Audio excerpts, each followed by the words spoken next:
pada tahun 86 kebetulan ada TR dari Kapolda untuk setiap Polres itu ada tes untuk masuk BRIMOB. Karena kejadian waktu itu polisi disiksa, kuku-kukunya dicabut. Hal rintang yang Bapak sampaikan tadi itu apakah karya dari personil kita sendiri atau emang sudah ada sebelum Bapak masuk ke sana? Memang sebelum saya masuk, halang rintang itu sudah berdiri. Sudah berdiri, Pak ya. Tinggal cerita. Makanya kami di sini dari Humas ingin sedikit menggali dan terus menggali. Ya, untuk generasi selanjutnya kalau kita tuh pernah ada di sana seperti itu, Pak.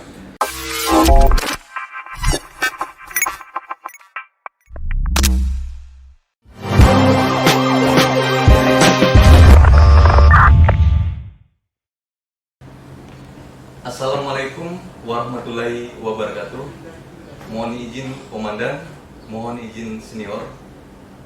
Izin, saya Ibda Jamula dari Humas Sat Brimob Polda Aceh yang pagi ini akan berbincang-bincang dengan narasumber kita. Beliau adalah Bapak Aibtu Hikmen Pasaribu. Beliau lahir pada tanggal 16 Agustus 1964. Kemudian beliau di Satuan Brimob Polda Aceh. Pada pagi siang yang berbahagia ini kita sedikit berbincang-bincang dengan beliau untuk menelusuri sedikit sekelumit cerita tentang sejarah Brimob Polda Aceh. Ya, mungkin Bapak bisa ceritakan sedikit sekelumit cerita pertama Bapak kali bergabung di Satuan Brimob Polda Aceh.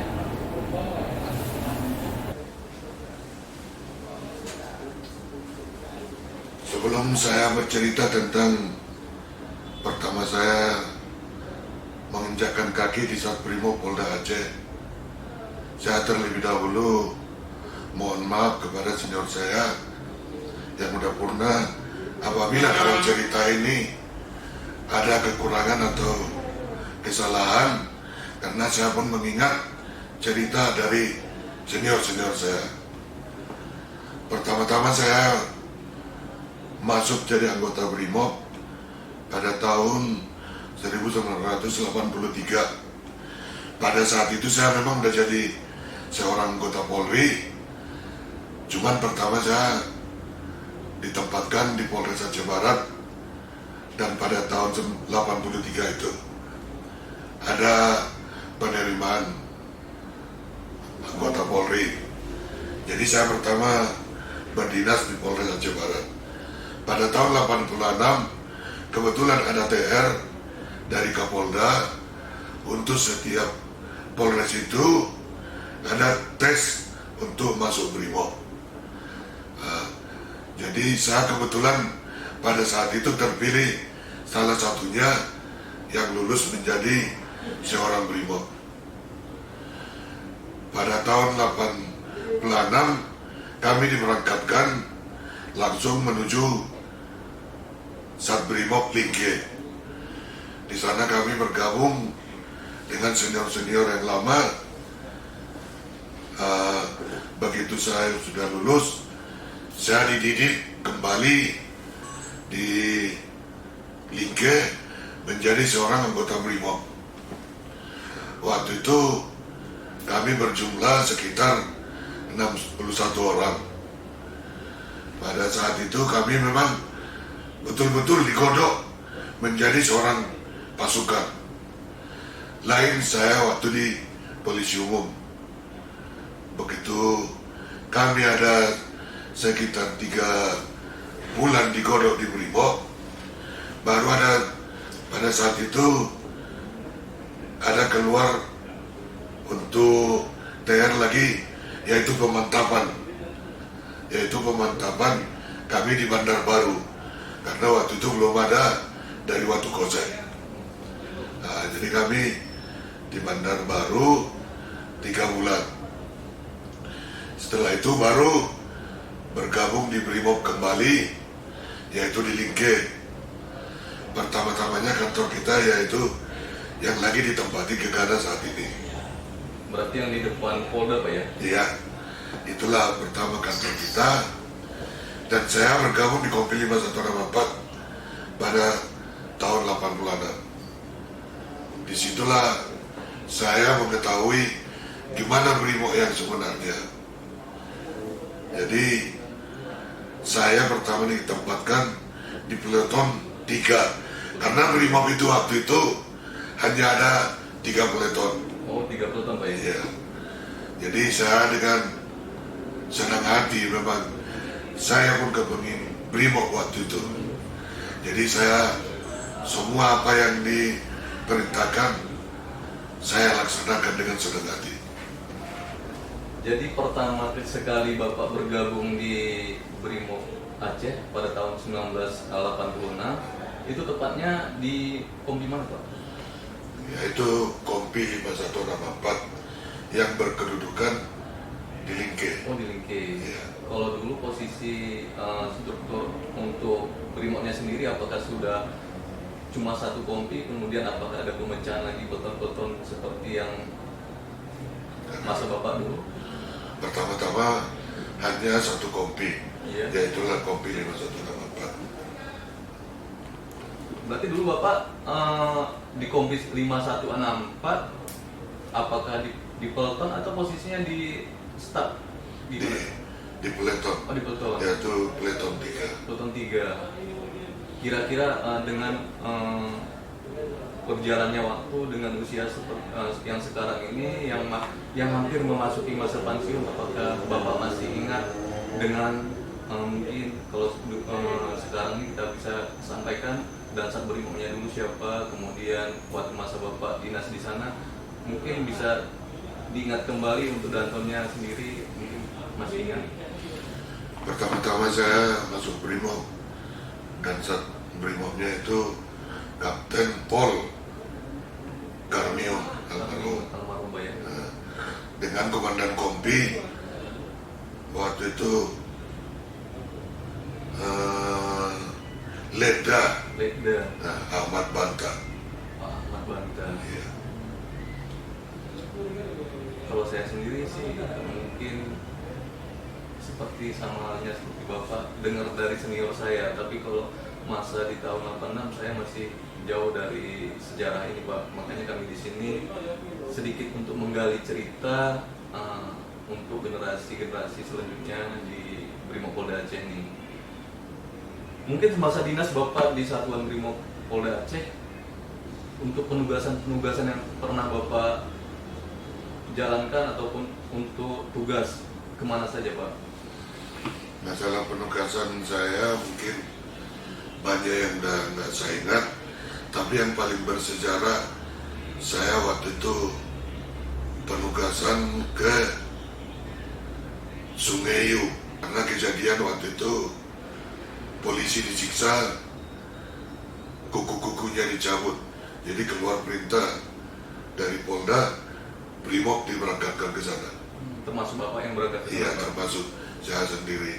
Itu berapa lama Pak untuk penugasan sendiri yang Bapak sampaikan tadi? Mungkin ada sekitar 1 bulan kami standby di Sungai Yu. Sungai Hiu. Iya. Sungai Hiu yang di Aceh Timur Pak ya? Iya. Anggota Polri ada 2 orang ditangkap. Pada saat itu kami tidak tahu kasusnya apa, cuman perintah ke kami bahwa polisi itu dikeroyok masyarakat semua, diikat sampai kuku-kukunya dicabut. Sampai segitunya Pak ya? Iya. Ini yang pastinya dari kelompok mana nih Pak? Apakah sudah masuk di tahapan DITI atau di atasnya Gerakan Aceh Merdeka ataupun generasi keberapa nih Pak? Memang nggak ada menyangkut masalah DITI, itu murni masyarakat. Oh, seperti itu Pak. Iya. Baik, saya mau sedikit menggali nih Pak. Mungkin pertama sekali Bapak masuk bergabung di Brimob Polda Aceh, apakah di Lingke yang pertamanya atau sebelumnya sudah ada menurut cerita ataupun sumber-sumber yang lainnya, apakah di Lingke yang pertama Brimobnya berdiri Pak atau sebelumnya sudah ada? Menurut cerita senior yang sudah saya dengar ya, pertama-tama Brimob itu berkedudukan yaitu yang ditempati POM sekarang.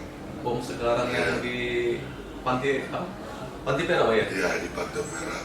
Itu sejarahnya gimana Pak? kalau dulunya kita di sana, tapi semasa generasi kami sudah di Lingke, mungkin bisa diceritakan sedikit yang Bapak tahu gimana sejarahnya tuh Pak? Sejarahnya begini, karena saya pun ya maaf kepada senior apabila ada kekurangan, karena ini pun cerita dari senior-senior saya. Jadi pertama-tama kita ditempatkan di yang ditempati POM sekarang. Jadi entah kenapa pada saat itu ada istilah tukar guling. Tukar guling Pak ya? Tukar guling, karena POM dulu di Lingke juga. Oh seperti itu. Jadi mereka tukar guling, kita jadi ke Lingke. Makanya sampai sekarang asrama polisi yang di Peniti Pak di ya? Peniti ada. Itu sebenarnya dulu Brimob di situ, menurut cerita lama. Tapi Bapak belum pernah di sana Pak ya? Saya nggak sempat di sana. Iya begitu. Jadi Pak, setelah penugasan di Sumayo, setelah kembalinya, kemudian kemana lagi Bapak yang pernah tugas? Setelah kembalinya saya bergabung kembali ke Kompi 5164. Waktu itu ada pembentukan PPRC sekitar 30 orang, satu peleton pada saat itu, termasuk saya satunya. PPRC ini bertanggung jawab menangani semua apa yang terjadi di daerah Aceh. Tidak peduli mau jam berapa diberangkatkan, harus ada. Waktu itu saya lama di PPRC waktu itu, seperti saat ini Resmob. Resmo Pak ya? Itu kalau dulu jumlah personel dari PPRC itu berapa banyak Pak? 30 orang. 30 orang. Dikomandoin seorang Leda Pak Muktiono pada saat itu. Jadi khusus membackup seluruh wilayah Aceh Pak ya? Iya. Jadi setiap ada kejadian di Aceh harus siap. Siap. Berarti ngomong-ngomong nih Pak, saya sedikit tanda tanya juga. Saya pernah lihat dokumen Bapak, kalau dulunya Bapak ramping, kemudian pernah saya dengar nih, saya lihat kalau rambutnya sendiri Bapak gondrong, apa benar seperti itu Pak? Iya betul. Memang pada saat saya masih lajang waktu itu rambut lebat. Ini cerita masalah gundul ya. Jadi waktu itu saya memang rambut panjang, waktu di PPRC rambut panjang. Gak lama kemudian saya sakit tipus. Disitulah awal mulanya rontok rambut saya. Faktor kecapean dulu bergabung di PPRC atau gimana? Kemungkinan bisa Iya. jadi. Tapi itulah awal mulanya saya jadi gubernur. Tapi sebelumnya minta maaf nih Pak, karena saya pernah lihat dokumen Bapak kalau dulu rambutnya panjang. Makanya saya terngiang-ngiang nih bertanya, kenapa bisa rontok seperti ini kan? Itulah ceritanya. Jadi seingat Bapak dulu di Lingke sendiri Pak, semasa Bapak nih, fasilitas-fasilitas yang mungkin Bapak bisa ceritakan untuk sejarah kami mengingat apa saja Pak semasa Bapak di Lingke sendiri? Kalau fasilitas untuk angkutan aja, mobil Brimob waktu itu ada satu, yaitu truk Toyota Waya namanya. Itulah truk itu kami untuk latihan, untuk pada saat itu kami bilang truk jumping. Hampir tiap hari, setiap habis apel, memang itu aja latihan. Latihannya Pak ya? Truk jumping. Jadi kalau dulu kita melompat dari mobil itu udah biasa aja, karena hampir tiap hari. Tiap hari itu udah yang makanan kita- sehari-hari Pak ya? Iya. Setelah habis truk jumping nanti ada kadang kami halang rintang, karena halang rintang satu-satunya yang terbagus dulu di Lingke. Mungkin bisa diceritakan halang rintang yang Bapak sampaikan tadi, kalau saya boleh tahu posisinya di mana Pak? Halang rintang dulu memang posisinya berkeliling sampai ke belakang kantor, yaitu mulai dari pintu keluar Polda saat ini, yaitu yang di dekat lapangan tenis, sampai ke belakang sana, mutar sampai ke daerah masjid. Jadi letter L dulu dia. Halang rintang punya Brimo Pak ya? Iya, halang rintang Brimob dulu yang paling bagus di Aceh. Mungkin bisa diceritakan detailnya halang rintang yang Bapak sampaikan tadi itu apakah karya dari personil kita sendiri atau emang sudah ada sebelum Bapak masuk ke sana? Memang sebelum saya masuk, halang rintang itu sudah Sudah berdiri. berdiri Pak ya. Mungkin kalau saat ini kami cuma bisa mendengar cerita Pak. Kalau ibaratnya tinggal cerita. Nah, makanya kami di sini dari Humas ingin sedikit menggali dan terus menggali. Nah, ya untuk generasi selanjutnya kalau kita tuh pernah ada di sana seperti itu Pak. Jadi selain yang halang rintang yang Bapak sampaikan tadi, mungkin ada monumen sejarah yang bisa kita ceritakan lagi Pak, bisa kita gali lagi. Jadi sejarah-sejarah Brimob, pertama-tama saya ke Brimob kan hanya 2 barak, Baraknya saja hanya 2 Pak ya. yaitu barak batu dengan barak papan. Kenapa bisa disebut namanya barak batu, kemudian satunya barak papan? Apakah karena satunya terbuat dari papan atau emang ada sejarahnya nih Pak? Memang betul dibilang barak papan, memang terbuat dari Dari papan. papan. Oh gitu. Berarti yang satunya emang strukturnya sudah terbuat dari batu Dari Pak ya? batu ya. Mungkin bisa Bapak ceritakan untuk tempatnya sendiri, yang seperti kita lihat sekarang ini barak batu posisinya kalau sekarang di mana, kemudian barak papannya di sebelah mana, mungkin untuk mengingat kitanya Pak, mungkin bisa diceritakan. Jadi kalau untuk barak papan yaitu sejajar dengan masjid sekarang yang ada di Polda. Oh yang di Polda. Nah di situ dulu barak papan, sedangkan barak batu berkedudukan di tempat lapangan Mapolda. bukan yang Lapangan dekat apa tadi. tenis. Nah, Oh berarti sebelah sana Pak ya, sebelah kiri Polda ya. jadi dari barak papan kita ke barak batu itu kadang kita masih melewati rawa-rawa. Oh gitu. Karena di sekitar asrama itu dulu memang rawa-rawa masih semua.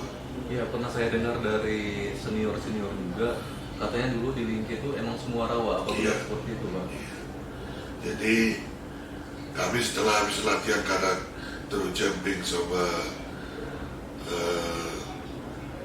Halang rintang. halang rintang, kami sering mengambil serbu untuk penimbunan rawa-rawa itu dulu.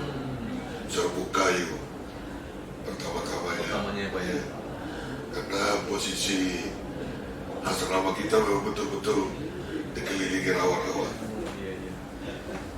Kemudian setelah ini Pak, setelah Bapak bergabung, kemudian di sana ada barak batu, kemudian ada barak papan, dan fasilitas latihan yang Bapak sampaikan tadi ada halang rintang. Mungkin semenjak Bapak di sana untuk bangunan sendiri yang pernah bertambah apa aja Pak? Yaitu pertama saya bangunan yang tambah yaitu asrama kelinci namanya. Asrama kelinci. Iya. Kenapa dibilang asrama kelinci? Apakah bentuknya seperti kelinci? Emang ada sejarah sendiri Pak? Ini hanya Brimob aja yang bilang asrama kelinci aja kita jadikan. Karena itu barak kelinci itu dibangun sama anggota sendiri. Oh gitu. Dari papan. Dari papan. Ya. Yaitu sejajar dengan barak papan. Barak papan. Iya. Mungkin karena bentuknya seperti kelinci makanya dibuat Ya. kelinci Pak ya? Memang dinamakan barak kelinci. Jadi sedangkan asrama belajar yaitu di tempat gegana sekarang paling belakang dulu. Itu memang khusus Khusus lajang. belajar. Kenapa terpisah Pak? Apakah yang sebelah kiri ini tadi emang tanahnya Brimob, kemudian kenapa barak lajangnya di gegana sekarang? Mungkin bisa diceritakan Pak? Memang antara yang ditempatin gegana sekarang dengan yang Polda itu memang sudah ada tanah Brimob dulunya. Tapi yang ditempati gegana sekarang ini, kata-kata senior saya bahwa itu dulu hibah masyarakat. Oh hibah masyarakat.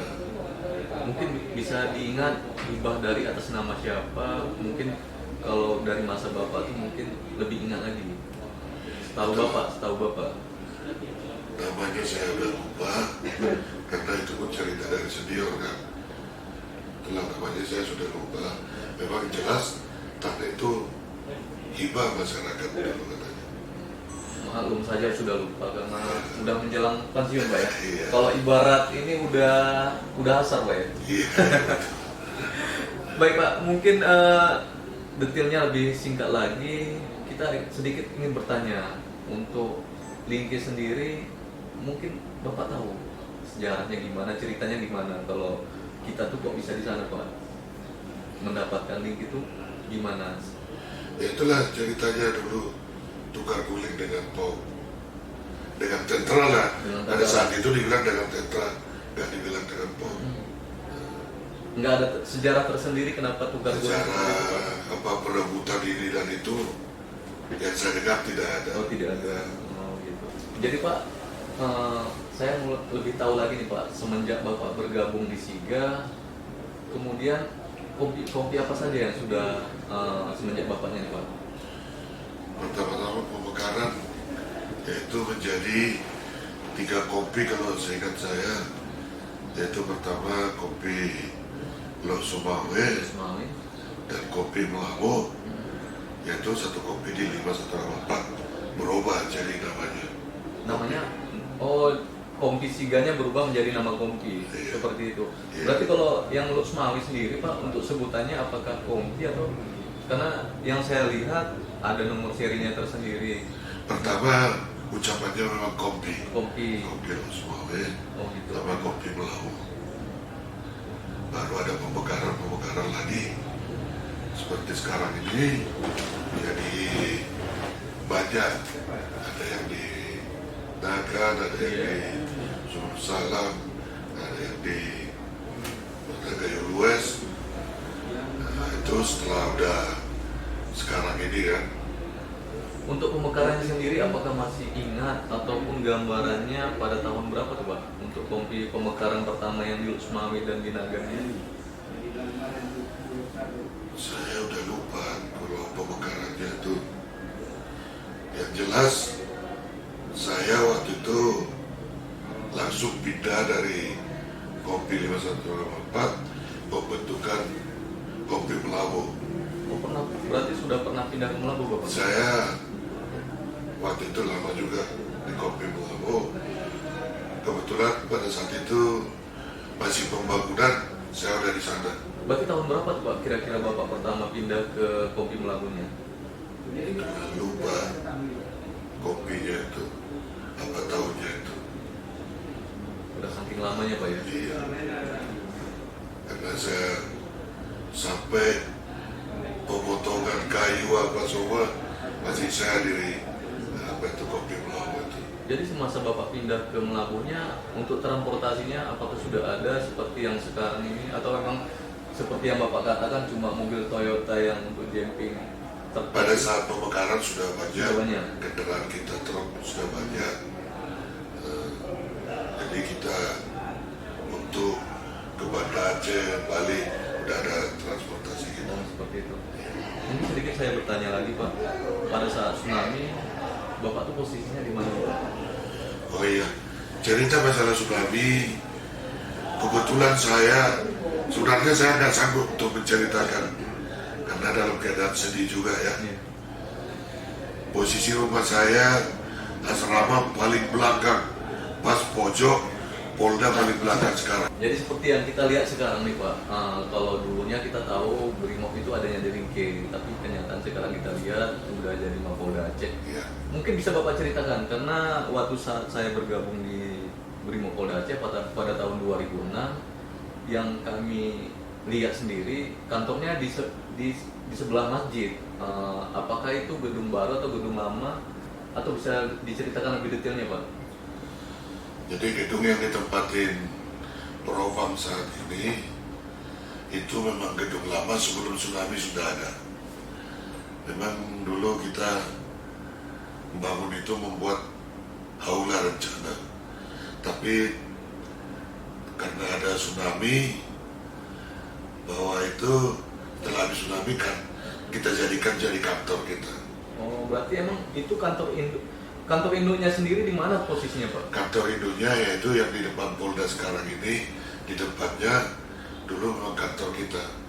masih Persisnya maju di depan Polda itu sendiri. persisnya di lapangan yang ada Ya, tiang di lapangan. bendera Pak ya? Iya, di situ dulu posisi kantor kita. Dan di depannya itu memang sudah ada lapangan bola dulu untuk kita upacara-upacara.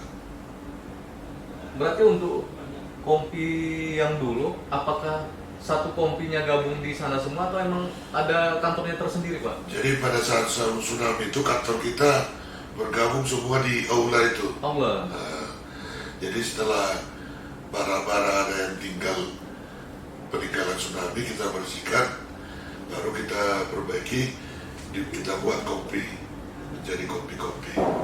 Cerita sedikit masalah tsunami, mungkin sebelumnya untuk Bapak sendiri posisi rumahnya di sebelah mana? Mungkin bisa disampaikan posisi letak rumah Bapak sendiri di mana Pak? Posisi rumah saya pada saat tsunami kebetulan paling pojok sebelah kanan, memang betul-betul paling belakang rumah Paling saya. belakang. Jadi begitu tsunami itu memang bentuk rumah saya pun tidak ada lagi, memang terangkat derasnya tsunami. Persisnya Bapak waktu kejadian tsunami, Bapak posisinya apakah di rumah atau emang lagi penugasan di luar? Mungkin bisa diceritakan Pak? Kebetulan saya penugasan di pada saat tsunami itu penugasan di SPBU depan. PBU yang di Jaga, Lingke Pak ya? iya, SPBU Lingke, karena pada saat itu kan waktu komplit, jadi dari pihak SPBU Brimob jaga di situ. Oh gitu. Jadi pas saat gempa, dari situlah saya berlari ke belakang Ke rumah Pak. ke rumah. Untuk keluarga sendiri waktu kejadian, apakah Bapak sempat sampai ke rumah atau gimana Pak? Masih dalam keadaan gempa, saya sudah sampai di rumah. Kebetulan anak-anak saya pun sama keluarga ada di rumah. Jadi begitu saya sudah di rumah, masyarakat banyak teriak-teriak, air. Iya. Sedangkan saya waktu itu pas gempa itu Wakasat kita Pak Sumdedi, Siapa Pak? Pak Sumdedi waktu itu. Wakasatnya. Wakasat. Kalau kasatnya sendiri siapa tuh Pak? Kasatnya pada saat itu Pak Dikio Totoy. Jadi saya diperintahkan, Lai, kau periksa dulu semua barang-barang yang tumbang. Jadi saya waktu itu kebetulan sampai ke depan. Begitu orang teriak, saya udah lihat air di belakang cukup tinggi. Jadi saya lari ke belakang, jemput keluarga saya. Jadi anak saya waktu itu masih kecil, umur 4 tahun atau 3 tahun. Jadi masih pas mau dimandikan mamanya. Jadi saya bawa lari anak saya ini yang nomor 2 memang betul-betul telanjang. Iya. Karena pas waktu itu mau dimandikan. Waktu itu saya kebetulan dapat kendaraan dinas trail. Trail Pak ya. Nah, dengan itulah saya lari dengan keluarga. Sedangkan anak saya yang paling gede, saya nggak sempat lagi ambil. Nah, rupanya panjang umur anak saya selamat juga. Iya. Ya itulah di lapangan tembak yang ada tower itu. Yang sekarang yang di Di belakang ada Polda. tower Pak Polda ya. Situlah anak saya selamat yang paling tua.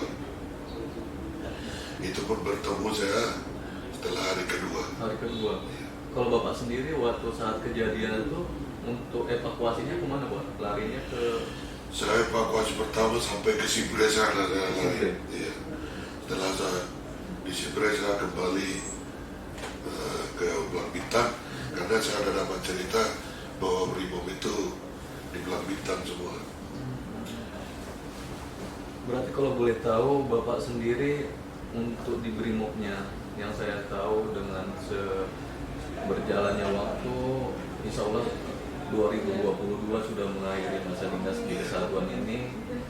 Untuk angkatan Bapak sendiri mungkin bisa disampaikan untuk Bapak angkatan keberapa di satuan Brimob? Kalau angkatan saya pertama, kalau dibilang sekarang leting 22 dulu. 22. Iya. Waktu itu saya pendidikan memang di SPN Selawah pertama berdirinya. SPN Selawat. Pertama berdirinya SBN Selawat berarti siswanya Tamtama rating 22. Iya. Bapak pertama sekali mendapatkan pendidikan di SPN Selawat tahun 83. Itu angkatan pertama Brimobnya sendiri Pak ya, Tamtamanya Pak ya? Waktu itu bukan Brimob, memang polisi umum. Polisi umum, iya. Makanya saya ditempatkan di Polres Aceh Barat. Oh, seperti itu. Jadi siswa Tamtama pertama kami di SPN Selawat. Untuk jumlahnya sendiri Pak? Jumlahnya sendiri kami pada saat itu sekitar 500 orang personil karena gabung antara Medan dengan Aceh. Oh, gitu. Pendidikannya di SPN Selawat. Kemudian setelah Bapak bergabung di Brimobnya sendiri, apakah ada Dikjur atau pelatihan khusus lagi Pak? Seperti yang sekarang ini langsung ke Watu Kosek atau semasa Bapak nih? Kalau ke Watu Kosek memang saya belum pernah karena dasar Brimob kami yaitu di Bandar Baru dulu. Bandar Baru? Iya. Nah, pengambilan dasar Brimob. Berarti untuk yang di Brimobnya sendiri Pak, apakah ada pelatihan khusus lagi dari gadik-gadik yang dari Watu Kosek atau emang ada pelatihan khusus lagi Pak untuk pembentukan Brimobnya? Pembentukan Brimob setelah kami ditempa di Bandar Baru tidak ada lagi. Untuk di Bandar Baru sendiri Pak, mungkin bisa diceritakan untuk gadiknya apakah dari Watu Kosek atau dari kompi-kompi lainnya? Gadiknya memang dari Brimob asli, yaitu Brimob dari Medan juga, atau mungkin ada dari luar, kami tidak tahu pada saat itu. Tapi yang jelas pelatihnya Brimob semua. Semasa Bapak dinas, mungkin pertama Bapak terima gaji itu nominalnya seberapa besar Pak? Pertama-tama saya terima gaji 15.000. 15.000. Karena yang saya dengar dari senior, kalau makan aja berasnya harus ditampi dulu Pak. Jadi dengan gaji yang 15.000 itu apakah cukup dengan posisi kita lajang dulu Pak? Mungkin bisa diceritakan lebih detail lagi. Memang kalau gaji 15.000 kita bilang cukup, pada saat itu kita makan masih bayar, kalau nggak saya salah di warung bisa 7.000 atau 6.000 satu bulan. Satu bulan? Kita makan di gede itu. Jadi kalau Bapak dulu di Lingke emang ada koperasi khusus atau emang ada yang jualan nasi Pak? Dulu masa Bapaknya kan kita tahu sekarang nih ada tempat inilah koperasi di masing-masing satuan. Apakah dulunya sudah ada? Memang koperasi sejak saya di Brimob sudah ada koperasi. Tapi koperasi itu kan tidak menyediakan makanan, hanya rokok-rokok, minum, mertua. Jadi kalau makan dulu kita ada mertua dari Brimob Pak, mendiang di Bengkali. Jadi mertuanya itu dulu di samping kanan, sekarang jualan nasi dulu dia. Hanya itu satu-satunya. Jadi kita bisa ke mall atau bayar per bulan gitu. Disitulah dulunya. Oh iya. Cuman saya dulu karena saya habis dinas, kadang saya dari lebih-lebih, jadi saya nggak pernah ada sampingan Pak ya? makan, nggak pernah terancam lah. Saya mau jadi supir lebih-lebih dulu habis dinas. Berarti kerjaan sampingan selain dari dinas Bapak bawa mobil angkutan ya? Setelah tsunami, untuk kondisi bangunan kita di Lingke itu mungkin bisa ceritakan detailnya apa saja yang masih tersisa, kemudian fasilitas-fasilitas yang masih bisa pakai, fasilitas apa saja Pak? Jadi setelah tsunami yang ada tersisa di Lingke itu seperti asrama kita, ada yang tersisa tapi tidak bisa lagi untuk dipergunakan. Kalau direhab sedikit baru bisa. Baru yaitu aula yang ditempatin propam sekarang. Untuk aulanya sendiri Pak, untuk saat tsunami emang tidak rusak atau gimana Pak? Nah, kaca-kacanya pada rusak semua. Setelah itu baru kita perbaiki. Karena kita menjadi tinggal di situ dulu kantor. Jadi sejarahnya yang paling nggak bisa dilupakan yaitu tower yang ada di lapangan. Tower Pak ya? Nah, tower Brimo, walaupun itu terbuat dari kayu-kayu, tapi betul-betul pada saat itu tidak goyah. Mungkin bisa diceritakan untuk tower sendiri itu tepatnya di mana kalau sekarang kita melihat di Polda itu Pak? Jadi Di sebelah mana Pak? tower kita pada saat itu yaitu di sudut sebelah depan Polda, yaitu di yang dekat dengan lapangan Poli ya. Oh yang sebelah kiri lapangan tenis Pak ya? Ya, lapangan tenis di depannya. Di itu. depannya. Iya. Mungkin bisa diceritakan kenapa Bapak sampaikan tadi sangat terkesan dengan tower ini walaupun terbuat dari kayu. Untuk Bapak sendiri apakah sudah banyak sejarah tersendiri di towernya Pak? Iya. Karena mulai dari dibangun itu hampir tiap hari kita manjat itu aja. Jadi itulah kesan-kesan kita di Brimob itu. Dan banyak anggota, walaupun udah Brimob belum tentu bisa latihan di situ untuk meluncur pakai tali atau apa. Tapi itulah jadi suatu momen yang kita ingat. Karena itu pun kita bangun dengan keringat kita sendiri. Oh, berarti towernya emang dibangun oleh karya personil sendiri Iya. Pak? Mungkin bisa diceritakan Pak awal mula dibangunnya tower itu sendiri tahun berapa kira-kira kalau memang masih terngiang atau teringat? Sekitar tahun 80-an lah gitu. Sekitar 80-an Pak ya? Atau 81 gitu lah. Untuk teknisi atau yang bangunnya sendiri mungkin bisa disebutkan atau masih teringat bapaknya siapa aja tuh Pak? Iya, gotong royong dari anggota, tapi memang ada arsiteknya. Arsiteknya Pak ya? Yaitu sekarang udah pensiunan Pak Jul Zulkarnain. Pak Jul. Mungkin yang lainnya Pak, selain dari pensiunan dari Pak Jul tadi, mungkin ada kalau sekarang mungkin tim ahlinya untuk buat tuh Pak, mungkin bisa disebutkan siapa-siapa saja. Ya, kalau tim ahlinya itulah Pak Jul, termasuk Pak Ilyas Yahya, Iya. nah, termasuk dia juga. Ya itulah kalau yang arsitek yang betul-betul bisa membangun itu pada saat itu. Untuk kayunya sendiri emang khusus diambil dari satu tempat atau emang gimana Pak? Kayunya kadang ada sumbangan, ada yang kita beli sebagian. Gitu.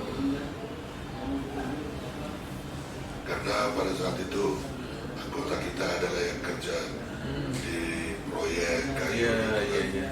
Jadi ada sumbangan-sumbangan dari proyek.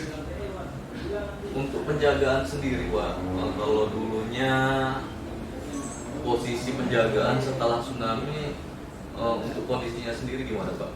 Karena saya pernah lihat untuk kondisi penjagaan kita setelah tsunami tidak tersentuh dengan, maksudnya masih utuh untuk penjagaannya. Penjaganya itulah yang pintu masuk Polda sekarang. Oh masih yang sekarang berarti itu penjagaan punya tapi- Brimob Pak ya? Itu dulu kan agak jauh dari jalan. Uh-huh. Sekarang Polda kan dekat dengan jalan. Oh dengan pagarnya sendiri Pak ya? Kita agak jauh dulu. Nah di situ dulu ada gimana kita bilang ya, memang kalau diserang pun dari luar karena takut pada waktu itu, jadi dibangun agak jauh dari jalan. Agak ke dalam Pak ya? Iya. Untuk tubuhnya sendiri yang sekarang yang saya lihat di belakang penjagaan, untuk sebelumnya apakah tubuhnya letaknya di sana Pak? Dulu tubuhnya itu bukan di situ, dulu agak di sebelah dalam sana. Jadi setelah pembangunan Polda baru dibangun kembali di depan, digeser. Berarti dulu emang berbentuk tugu atau gimana? Sebelum tsunami-nya nih? Sebenarnya kalau kita bilang tugu, gak tugu, karena itu hanya menggenang dulu dibuat, dibangun. Baru setelah pembangunan Polda direhab kembali seperti sekarang ini. Mungkin itu suatu catatan sejarah bagi generasi selanjutnya, termasuk saya Pak, karena kami cuma melihat sekarang ini ada tugu, ada baret. Kalau kami tidak melaksanakan wawancara seperti ini, kami mungkin banyak tidak tahunya. Ya, betul. Kami dari Humas sangat merasa bangga dan merasa sangat berterima kasih kepada Bapak yang telah berbagi sedikit ceritanya. Mungkin dengan Bapak bercerita seperti ini, kami yang pertama mendapat informasi, kemudian yang kedua kami menggali lagi informasi, kemudian kita dapat menuangkan dalam suatu buku bahwasanya kita tuh pernah ada di sana. Iya. Kami dari Humas Brimob Aceh mengucapkan terima kasih kepada Bapak atas kesempatan dan waktunya telah berbagi sedikit sekelumit cerita tentang sejarah Brimob Aceh. Dalam wawancara ini mungkin ada silap kata, saya pribadi memohon maaf. Kemudian kami memohon izin kepada Bapak untuk videonya dipublikasi. Apakah Bapak berkenan untuk kami publikasi? Oke. Terima kasih kepada Bapak. Kami akhiri dengan ucapan wabillahi taufik walhidayah. Assalamualaikum warahmatullahi wabarakatuh. Brimob untuk Indonesia.